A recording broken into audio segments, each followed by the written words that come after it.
Hello everyone, my name is Alisha Parveen. आज हम देखेंगे क्रय बही या परचेज बुक का फॉर्मेट और उसके कुछ प्रैक्टिकल्स। तो देखिए, सबसे पहले हमारा दिनांक है, डेट है। इसमें हम जिस तारीख को उधार माल क्रय कर रहे हैं उसको लिखते हैं।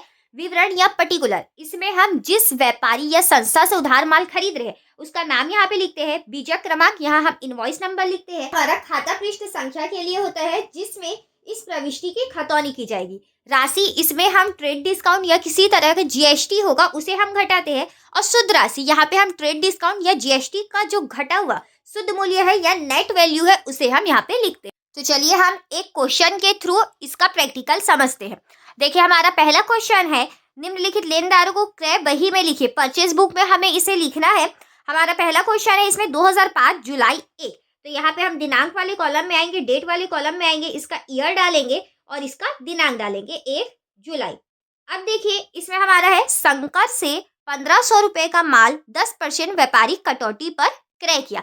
तो हम इसके लिए सबसे पहले किससे खरीद रहे हैं? शंकर से। तो यहाँ पे हम लिख लेंगे विवरण पर्टिकुलर वाले कॉलम में आके श्री शंकर व्यापारी या किसी संस्था जिससे हम उधार माल खरीदते हैं, यहाँ पे हमने उसका नाम लिखा।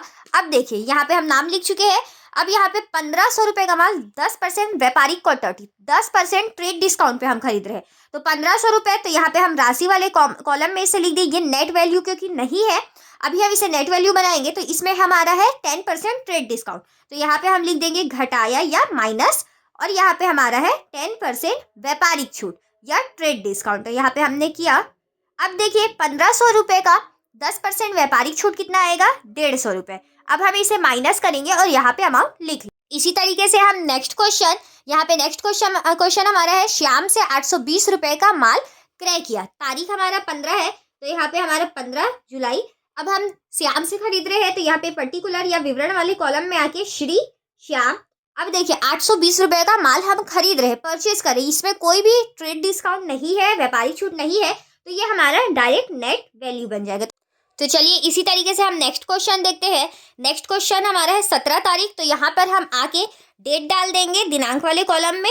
अब यहाँ पे हमारा है, सोहन से 1200 रुपए का माल 5% व्यापारिक कटौती पर क्रय किया।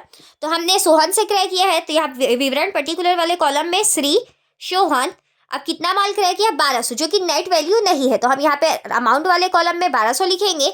अब उसमें हमारा ट्रेड डिस्काउंट 5%, व्यापारिक छूट है 5%, तो हम यहाँ पे घटाया 5% ट्रेड डिस्काउंट, तो 5% व्यापारिक छूट या ट्रेड डिस्काउंट। तो यहाँ पे देखिए, हमारा 5% ट्रेड डिस्काउंट 60 रुपये आया। अब 1200 में हमने 60 रुपये माइनस किया, 1140 इसका नेट वैल्यू पड़ा। अब हमारा नेक्स्ट क्वेश्चन देखिएगा। तो नेक्स्ट क्वेश्चन हमारा है, मोहन से 1000 रुपये का माल नगद क्रय किया। हमने इसे कैश दिया है और माल को परचेज किया है। तो यहाँ पे हमारा क्रय बही या परचेज बुक में क्या रूल है कि हम इसमें नगद वाले को नहीं लिखते हैं, तो इसके लिए हम लास्ट में नोट डाल देंगे, इसे क्रय बही या परचेज बुक में नहीं लिखेंगे। तो देखिए, इसका लाभ क्या करेंगे।